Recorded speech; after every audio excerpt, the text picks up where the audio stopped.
Welcome to The Reins of Leadership, the podcast dedicated to helping you lead with presence and influence with trust. I'm your host, Merinda Smith, business leadership strategist, sharing actionable insights on mindset, EQ, and energy uniquely illuminated by wisdom gained alongside my equine partners. Hello, Shae. I am so excited to have you back today. Your recent podcast that we had earlier this year, I can't even remember when it was, has received some amazing number of hits. And I think it's about your personal journey, the stories that you've shared, and that trauma-informed HR. So I really am delighted to welcome you back today to talk more about your journey. And we've just been discussing that since that podcast, some significant changes have happened in your world. Would you like to share with that? Yes, thank you so much, Merinda. It's awesome to hear that the stories have resonated, and it's such a pleasure to be back. Since we recorded earlier this year, I actually lost my job, and through that process, which was really challenging, it just reemphasized the direction that I want to go in the future. And that is leaning fully into trauma-informed HR and running my own HR consulting practice full time. Yes, a lot of significant changes have happened since we last spoke. Oh my goodness, that is huge. And the impact on your mental well-being can be massive, especially if it's not expected. And I'm really sorry to hear that. Yet I also picked up that it's maybe a bit like the universe pushing you in a direction that you were maybe wanting to go when we last spoke, but yet now you're into your own, in control of your own business and your own journey.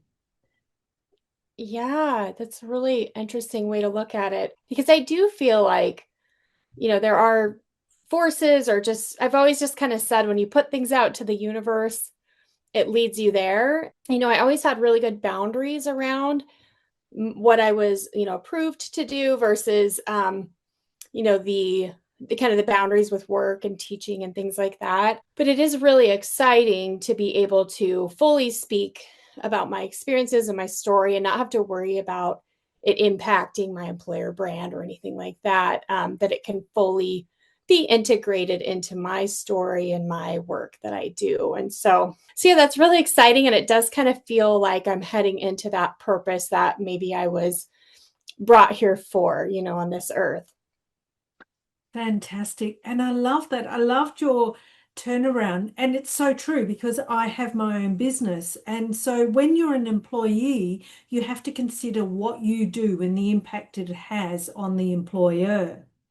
Yet when you have your own business, you need to put yourself out there. And so it is about sharing your stories and sharing the realness of you as a person, plus what you're capable of. So yeah, great switch around. So tell me more about your business that you've started then. Yeah. Years ago, I worked in a trauma-informed organization, and I saw the effects of a company that had trauma in the workplace as part of the everyday work. And I learned a lot about trauma in that setting. And then from there, I went into healthcare, education, technology, biotech.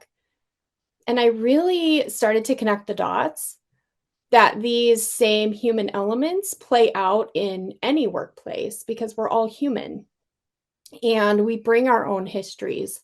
Trauma doesn't clock out. Hmm. And in the workplace, we even play out our own personalities, our own childhoods, our own relationship dynamics. And so now it's shaped my leadership style and it's shaped the way that I do human resources. And that's in a very different way than traditional HR because traditional HR is very looking backwards. And I really like to look at looking forwards. How can we bring people on with velvet gloves from the beginning and through their journey, really value and care for them in a way that they can leave and bring those lessons with them Hmm. and leave the door open for them to come back. And while they're there, bring their best. Wow. Wow. I, I personally have, as you're speaking there, I'm thinking about my personal experiences with HR in recent years, and they have just been so bad. They're not person centered. They're I don't know what they are centered, but there seems to be this great delay or this great void of communication. And yet, for me, when I've been going through workplaces over the years of my workplace experience, that is what HR was. It was about connecting with that human. And yet they've gone so far away from that. Are you experiencing that in the US as well? Yeah, absolutely. I believe it was, I'll just say the name. I think it's a large enough company we can talk about it, but I think it was IBM announced that they hired something like they laid off their HR force and they hired a large number, I think it was several hundreds of AI employees. Yeah. And Oh, so that's yes. basically, they're trained to respond as HR people, or, the transactional side of HR. So I do think that that's a huge trend. And I do think that there are ways that that does bring efficiency. Mm. But I think we're all tired of that auto responder that then you have to say, speak to a live agent, speak to a live Yeah, agent. yes. And a lot of the things we do in HR do require a person. But I also think there's certain things that we can cut down on some of the tediousness because even as HR people, we get bored from some of those things that are just maybe we don't have the money to automate or we don't have a system to do it. And so I can see it both ways. But I do want to talk about what you said about, some of the HR experiences are just terrible. Mm. If I'm bluntly honest, some of those things just Yes. as an HR professional, you're like, how did I become this person? Or Yeah.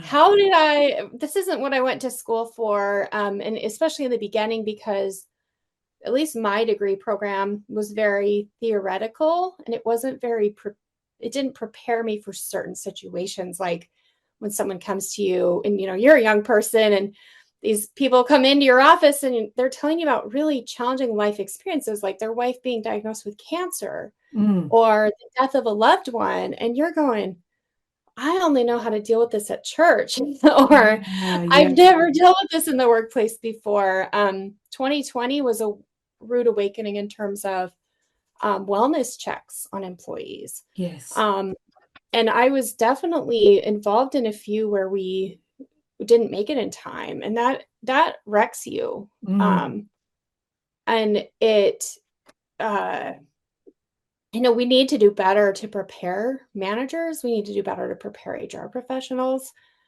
And I think we need to really be honest about the fact that HR has been a pretty awful field for Yeah. a long time. I also think there's a lot of hope to how it can be in the future. And so that's where I really try to focus my efforts is how can I make an impact today and with this person that I'm working with?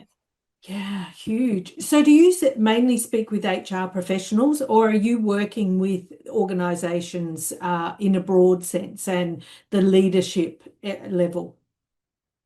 Yeah, so I really work at the executive level mostly. So I'm working with the owners, or even just coming in after an HR person has left, like maybe an HR leader, and I'm helping them assess the team and assess the needs. And really, HR is an outsourced function. So it's something that the business owner would have to do themselves. Yeah. And oftentimes, it's a specialized field. And so I'm really looking at what's the why, what's the purpose, how is the system broken, and how can we repair it and make it supportive to the employees and the business versus like just looking at it from a truly, boss minded or supervisor minded lens of like, how do people want to be treated? It's kind of like the golden rule. Do you want to be treated, treat people how you want to be treated? And then even beyond that, treating them the way they want to be treated and not the way that you assume they want to be treated. Yeah. So I'm picking up there's a thread hanging through. First of all, I complained about the lack of response of HR. And then you went on and said, yeah, but being in HR is tough and you get some really tough things happen that you need to deal with. So it's this huge flip I'm seeing that, the customer, me, is seeing the effect of what's happening internally. And then there's AI that's coming in to try and rectify or make life easier for the HR professional.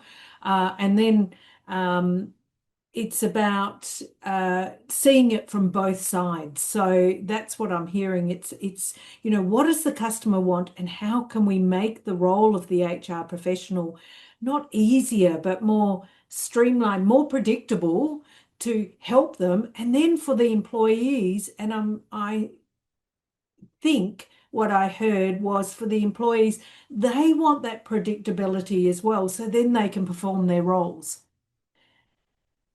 Yeah, and I do think that there's some generational differences as well. When Mm, I came in, let's see, 15 years ago, multiple times I replaced someone named Lori, and it was so funny.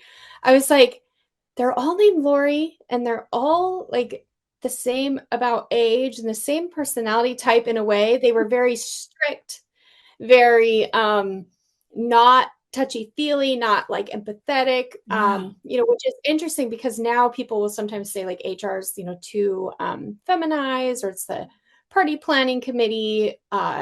We're not therapists, but sometimes people try to be therapists. So there's some like real boundary issues. yeah, But I would come into these like kind of cold, brusque, authoritarian. I would come in after these types of people, not saying that there's anything wrong with it, but it was just a very different style than how I tend to be. And I almost feel like it was a reaction. The business leaders were like, okay, we're going to do the opposite of what we had for certain reasons. And a lot of it was just modernizing systems. They needed somebody who had grown up with computers and could help update the systems and automate things. And so yeah, when I got to like the sixth or seventh, Lori, I was like, what's going on here? And then I realized I'm like, oh, I think it's a generational, yeah. that he was very popular, and a lot of them went into HR and are white women and that sort of thing. So yeah, there's definitely some systemic change I think that's happening. And then there are companies doubling down that that's how they want their HR to be. They want them to be more of that transactional, cold-faced, legally, almost a pre-legal, Yeah. um, compliance-minded, authoritarian rule enforcer. And I think that's why we're seeing the divide between human resources and people and culture becoming stronger and stronger, and also specializing between like set of benefits and comp, it's total rewards. There's a renaming happening, Mm, and with that, a cultural change, yeah, yeah. and a kind of an updating to the field as well. I've seen the name people and culture come in Australia. So yes, so that is, oh, for me, that's a renaming, but it still doesn't identify. So yes, I'm hearing what you're saying. There's two parts to the HR function. One is industrial relations, that compliance, that you must do this type role, and then the other side is that culture, which incorporates that human side, that humanness, and that touchy-feely, as you mentioned. Yeah.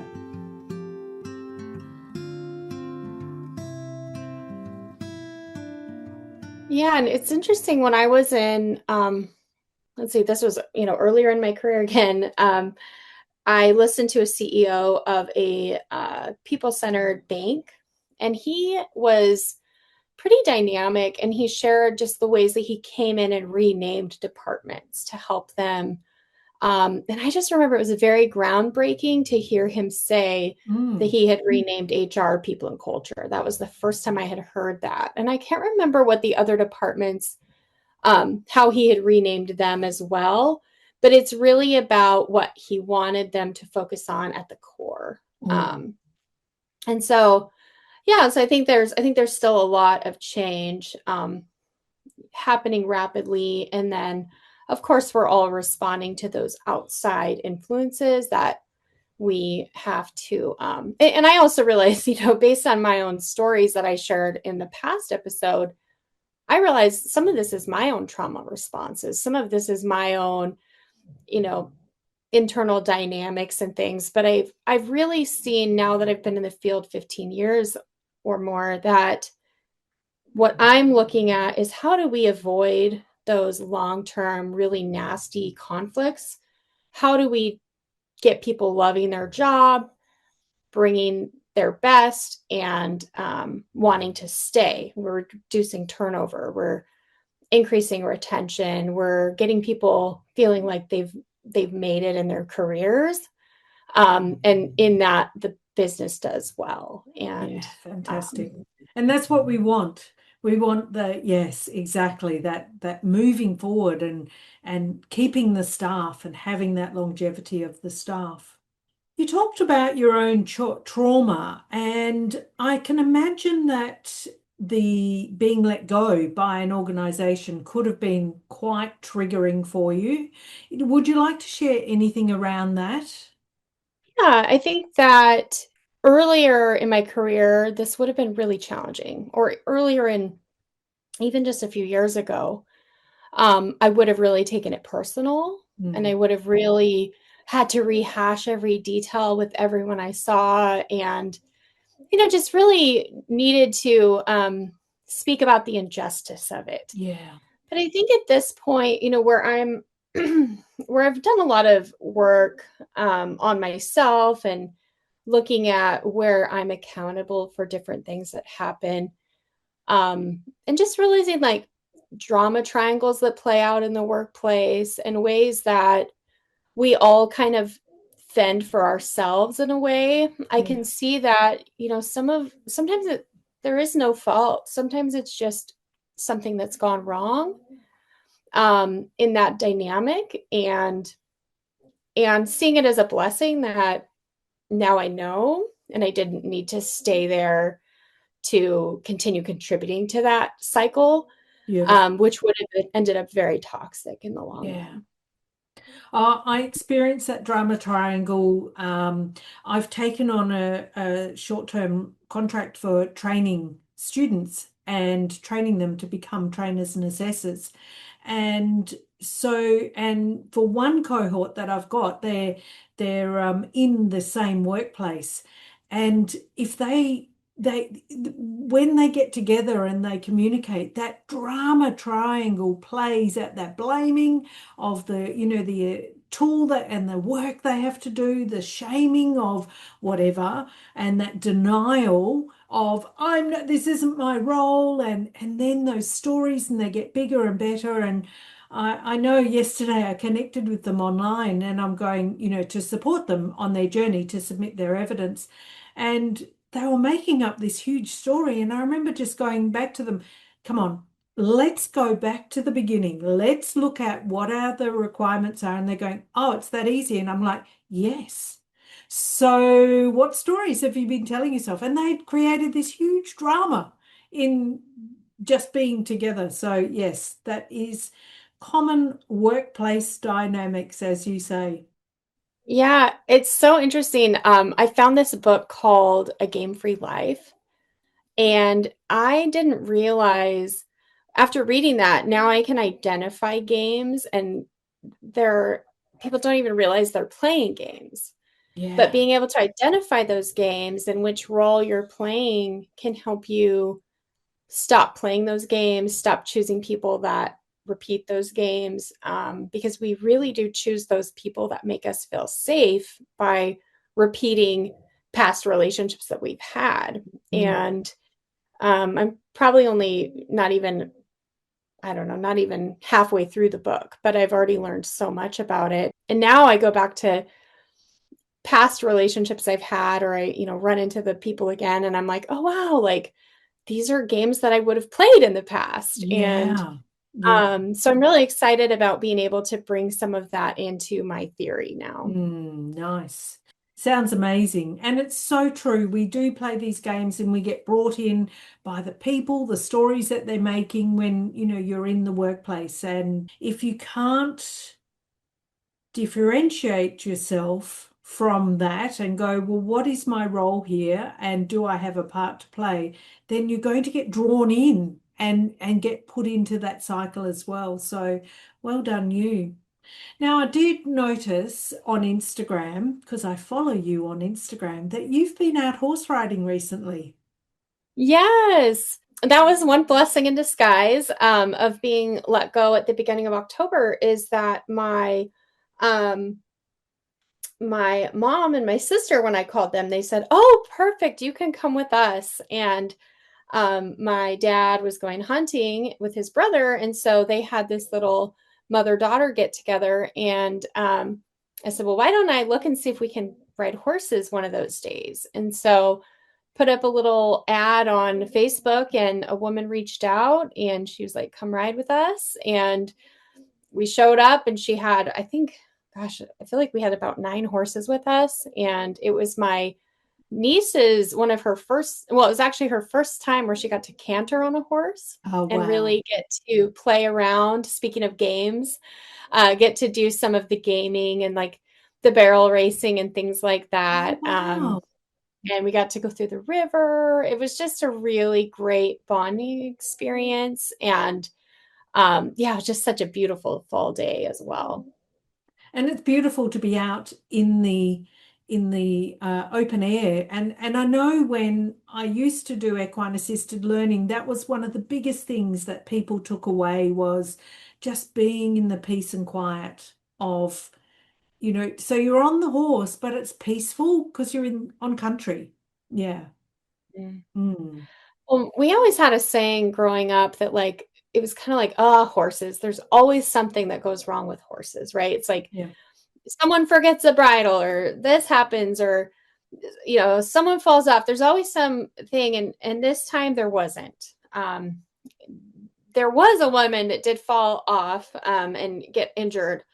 Wasn't with our group, but it was there's always something stressful around that. But it's like, but yeah, but in a way, there was nothing that happened this time, Yeah, so we yeah. were just kind of like embracing that and being so happy that, nothing did happen. And I also just wondered too, like, how much is it that we've changed or matured or been more prepared this time by making sure that we, hired a good outfitter and that we, um, double checked everything. And so, I think some of it growing up, it was kind of this like ominous, like you're going to jinx the situation. And now I'm like, oh, it's actually possible to have just a really nice ride and not have that chaos happening around us.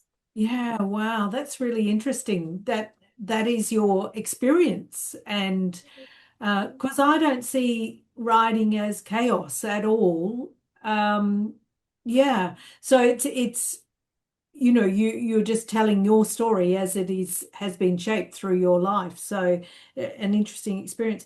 Tell me more about the woman. What happened there?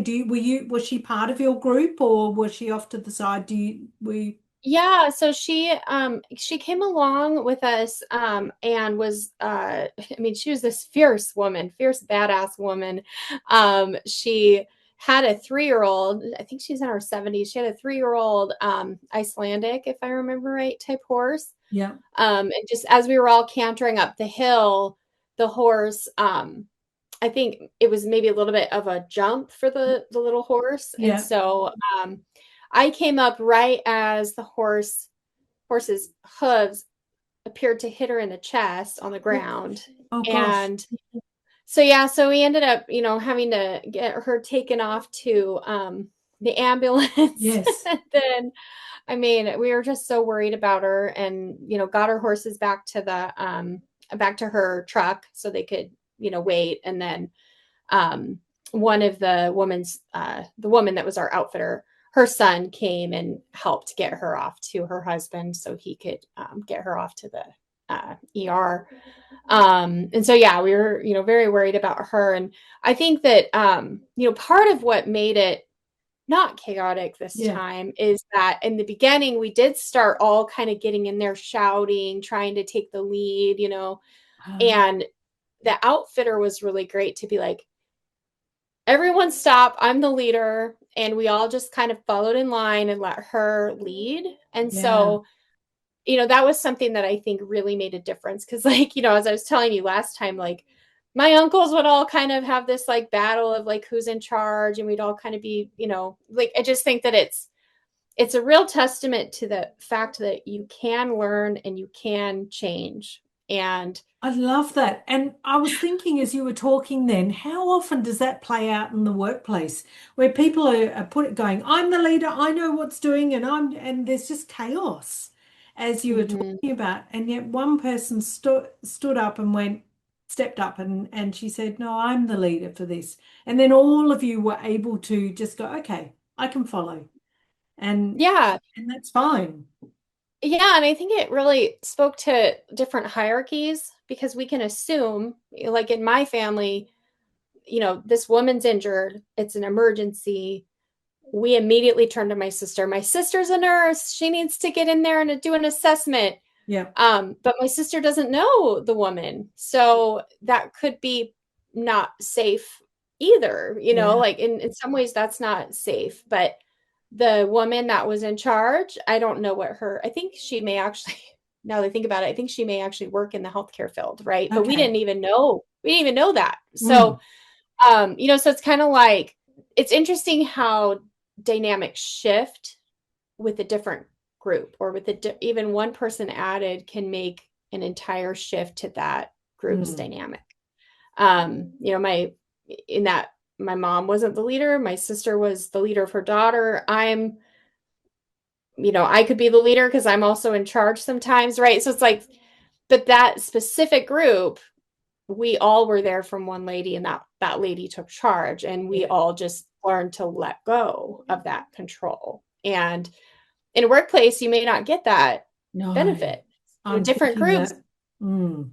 and sometimes the most experienced person doesn't, or maybe the most qualified person doesn't become that leader, and you'll end up with a different outcome. So it's just kind of an interesting reflection. We were really happy to hear she was okay, Oh, good. and that the day ended up just fine. Like I was saying, we ended up just continuing on our ride.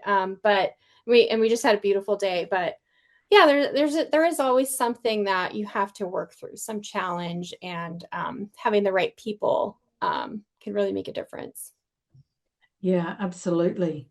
And I was thinking about it in a workplace when you've got projects and, so you work in your normal team and you've worked through the dynamics maybe, or you just cope with the dynamics, but then you get put into a project team. And so there's people from different parts of the organization have come into that project team, and some people you don't know. And so then it's that readjusting in team leadership, there's always that what is it? Forming, storming, norming. There's force and transforming. The four phases that you go through. So it's that the forming, understanding who's in this group, and then the storming. Well, let's punch it out because we need. I'm better. No, I'm better. That happens. Yeah, and then we start performing. So yeah. Mm. Yeah, I love that. And I totally can see that playing out throughout the day. And, I do feel, because we did go through that process and we ended up being there from like, I don't know, it was after dark when we left that day, but we really feel bonded now to that family. And Wow. it's like, yeah, actually I found out the horse that I had been riding actually passed away from colic since then. Oh my And it gosh. was just like so sad. I just feel so sad for her because she told us that, she'd raised that horse, or, it was her daughter's horse that taught her. And so, it's amazing in this world now that we can stay connected through Facebook and things like that, and just really get to know people that we maybe wouldn't, you know, ever stay in touch with afterwards. And so, yeah, my heart goes out to her and RIP to Reno. He was such a fantastic horse. Oh, And yeah, I actually had a special moment on that trip too, because I didn't realize that I had started to get afraid of cantering. And okay. so at the end of the night, she's like, "Do you want to go around, just canter around the arena?" And like when you're in a pack, I always get a little afraid of what's going to happen. And yeah, we just had such a great ride. I actually started crying afterwards. I was like in the saddle, and I was kind of like, "What's going on here?" And it just, I don't know, it just felt really good to be around people that Got take you. good care of their horses, and Yeah. that I could feel safe as well and not have to be the leader Mm. around the horses for once. What a beautiful story. I love that. And that she picked up that, there was a need for you to canter, and the horse was so willing and beautiful to just do it easily for you. Um, Hmm. which, yeah, isn't that amazing how a simple act of cantering can bring up so much emotion for you to, cry afterwards, and which is just a beautiful thing of horses, that they can tune into you, and you were able to feel that and you were so tuned. So recently on a podcast, I shared that I had a fear of cantering. So what was happening is I started this young horse a couple of years ago. And I'm very much about letting the process go at his pace or their pace, depending, and I'll ride mares and geldings, I don't mind. So this is a gelding. And when I first started him, there was a lot of fear, and he bolted and he cantered down a hill, and he jumped. We were out in the bush and I wasn't able to control him, and he just felt totally unsafe under me when I was on him. When I was on the ground, he felt safer, and I misread that. Anyway, to my detriment, I came off, and we then went backwards, and before we go forwards in his training. So now, because I'm getting older, coming off, it hurts. And I had 2 years prior to that, I'd come off my big 17 hand horse. She was attacked in the bush by a dog, and she kicked me as she was coming down. And so I had physical injuries from that, which I still am Oh, working through. So my body remembered the pain of falling off, and that, the whole trauma for me, my body trauma of coming off.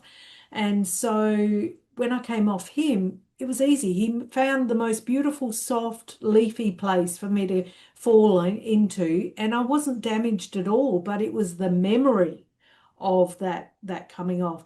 And so then I'd been riding him for 2 years, and I've been taking it really slowly. And this year I'd found that he would not canter.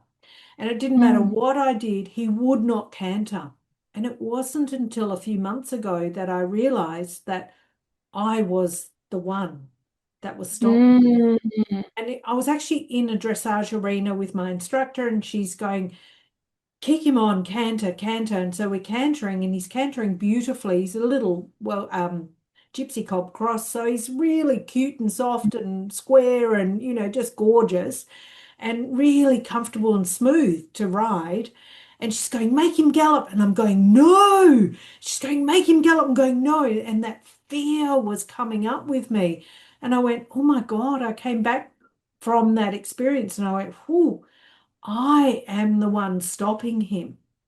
yeah. Then and that realization, we can canter, Yeah, it's like we communicate so much with our bodies. And now I do think about that, like when we were in the pack going up the hill, and I was like, I can't control this. Like, we're in a pack. So I just Yeah. let go, and we It's the cantered. lack of And then, control.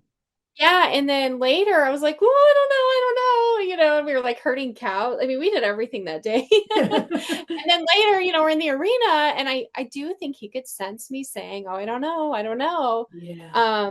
And it was interesting watching my niece, who had never cantered before. I could see, when she's not centered, her horse would slow down.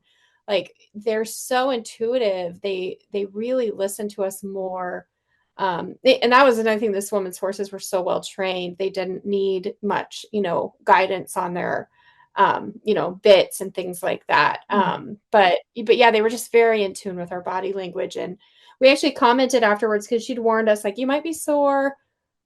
We weren't sore at all. And we had been in the Wow. saddle the whole day. And I think it's just because she had fit us so well to, quality saddles, Yeah. saddles that fit our body, fit the horses.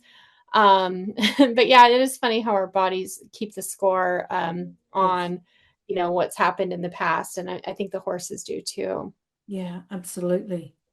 And so now I'm reflecting as I'm sharing that story with you. What else do I stop? And how else do we stop things from coming into our life? That's a simple story of not allowing my horse to canter and him just obliging. But what else are you stopping in your life from happening Mhm. through your body, and then that body keeping score and going, no, that's not a good idea. We shouldn't go Mhm. there. And so, yeah, it's that self-awareness. It's always a journey, self-awareness. Mhm. Yeah. Yeah, it's continually a journey. Mm. Um, yeah, I've been thinking about that a lot, just reflecting on just how relaxed I feel, not working in a corporate building every day, having more flexibility. I'm finding that things that were really hard to fit in before are really coming easy to me. Yeah. Um, and and I am starting to kind of release a lot of that tension that I was, maybe scrunching my shoulders or not taking breaks as often and things like that. And so I think that there's some real learnings to figuring out where we're fearful and where we're trying to control um, in our day to days, and noticing we're tight and just letting it go in the moment and seeing what plays out if we don't try to insert ourselves in that situation needlessly. Yeah, absolutely.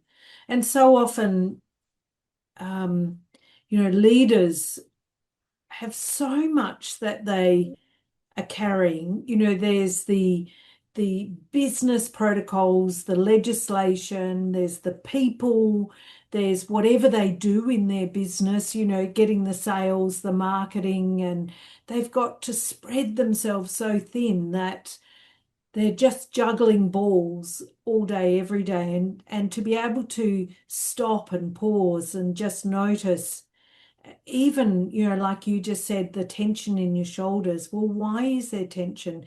What am I doing that's causing that? And, how can I make a small change that's going to make a big impact on me? Mm.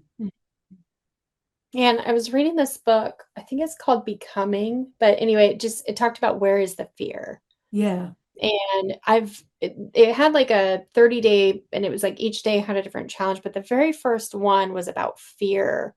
And I thought, I don't need this. I'm not afraid of anything. yeah. But in that day, I noticed like I'm afraid of so much. I'm afraid of knocking things out, like the simplest thing, I'm afraid of dropping my phone. I'm afraid. And it was like, I do live by fear a lot. And Wow. noticing those things makes a huge difference. And it definitely cleared the way for those next challenges that were, kind of the daily challenges that were coming out of that. Yeah, nice. I love that. What was the book Well, and again? Miranda, I think it's Becoming. I'll have to Becoming. look at the Okay. name and send it to you. But I noticed that you also have a 10-day challenge, a leadership challenge, I and I'm on do. day. So, Yeah. uh, yeah, on your website. Yeah, I do. I wrote that to help people, and it's recorded, and it's in a learning management system. So the email comes every day, and it's asks you to do certain actions to just become aware of where you are, and what's happening for you. Now, actually, you do remind me, I did see that you had enrolled into it. So how's it going for you? It's going well. Like I said, I'm just kind of in the beginning stages of it. But yeah, it's pretty interesting so far. And it's very easy to get into as well, which is really nice. Oh, So I've just been beautiful. kind of listening as I'm doing my, morning routine and things. But yeah, I'll have to let you know when I get further I'd through there. love to hear Yeah. what you get from it. That's awesome. Thank you. I Um, was wondering also, did you happen to see the Jane Goodall? She had released a new Netflix series. I didn't know if you had seen that. I haven't seen the But it new. talked a lot about the animals that and the Yes. things she learned from them, and so I thought that was a really interesting one based on what we're talking about. Tell me more about your experience of watching it. Yeah, so Jane Goodall, before she passed away, she did like one last conversation, and I Mm. was expecting to hear how she learned how, gentle and communicative um, I'm trying to remember now if it's chimpanzees. I think so. I think so. That they were very, like intuitive and just like us. And really, what was most eye-opening to me is, when we're trying to control a lot of things, I think just from a human-centered, trauma-informed perspective, we're trying to make things more humane, Yes. more kind, more gentle. And it was actually a really good reminder to me to hear her talk about just the ways that the natural world doesn't do that, Mm. that it is sometimes the survival of the fittest, and the ways that it made me think about horses as well, because there is always that leadership dynamic. There's a lead horse, bosses the other horses around, or maybe even like kicks the other horses. And as humans, we try to control that dynamic Mm. oftentimes, right? We'll be like, oh, don't let that horse get bullied. And we'll try to protect it. But really, that's how horses are. That's Yeah. in their nature. And that's And in our nature too. And so yeah. that was a real eye opener to me, to just be reminded of that, some of the challenges are built into us, and do we try to fight that? What do we do with that knowledge? Yes. And I'd like to just preface that the message will come in horses very subtly initially.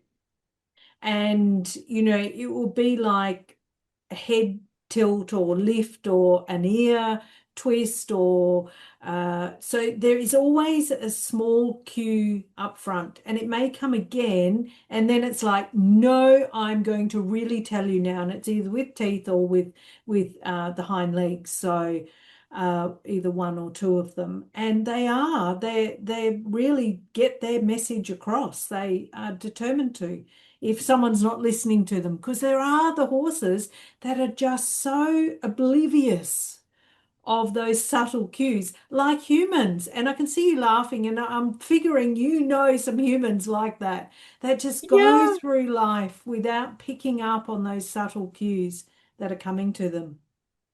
Well, and my sister was here for we had Thanksgiving here in the US this last weekend, and my dog, who is owns this household, was with the smallest, we didn't even see it as people. We didn't even see the cues, but he knew he couldn't get on the couch anymore. He knew that my sister's dog was the boss, Yeah. um and it was just very interesting to be, it's interesting the things that happen around us that we don't even, we're just not even aware of sometimes. Mm. But it is, you're very correct that those small adjustments can be really powerful, and that sometimes you do have to get more stern. And that does play out in the workplace quite a bit, especially from an HR perspective. It's like, well, if we did set somebody up properly, we did make it really clear, and that's really what we're assessing a lot of times, is how clear was this rule that's being violated? Did they know? Was it Yes. communicated multiple times in multiple Yes. ways? That's one of the first things I'll ask a manager if they're wanting to do some discipline, is like, well, did you tell them that you want them to do it that way? Mm. And a lot of times the answer is no, actually, I haven't told them directly. So it's like, okay, let's take a step back. Why don't you go ahead and make sure they see it in writing and in verbal, and in, maybe you show them how, Yeah. so Yes, I think there's a lot to be learned from the animal world when it comes to leadership and the workplace. Yeah, beautiful. So, Shae, we're coming to the end of our time here, and what a wonderful conversation we've been having. And so, we've picked up a lot of areas around communication or lack of communication, how the body holds trauma and the impact of that. And I'm sure there were other things in there, other threads in there. Is there anything else that you would like to share with the audience as we go to our close? No, I think that's everything. It was really great to get to catch up with you again. And yeah, I just always appreciate that opportunity for us. Beautiful. I look forward to more conversations with you. And for now, thank you so much, Shae. Thank you, Merinda. I'll see you online. Okay. Thanks for joining me on the Reins of Leadership. Remember to lead with presence and influence with trust. Subscribe for more insights and find resources at merindasmith.podia.com.